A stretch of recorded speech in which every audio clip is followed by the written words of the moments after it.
वज़ीर-ए-आला पंजाब मरीम नवाज शरीफ ने कहा है कि पाकिस्तान और सऊदी अरब के दरमियान बाहमी इत्तेहाद और भाईचारे का रिश्ता है। हर मुश्किल में दोनों ममालिक एक दूसरे के साथ खड़े रहे हैं। वफ्द की पाकिस्तान आमद बड़ी खुशबख्ती की अलामत है। पंजाब हुकूमत जदीद खतूत पर काम कर रही है। सरमायाकारों को बेहतरीन सहूलियात फराहम कर रहे हैं। पंजाब में सरमायाकारी के बेशुमार मौक़े हैं।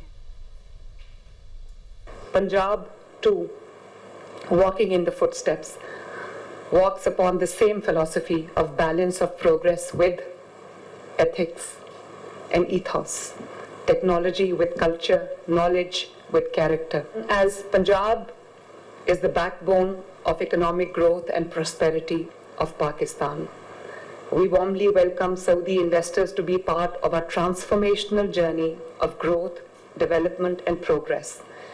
Our special economic zones offer ready industrial infrastructure, zero time to start, and generous incentives. The public-private partnership framework enables large-scale collaboration in the key sectors such as energy, agriculture, mining, logistics, and tourism.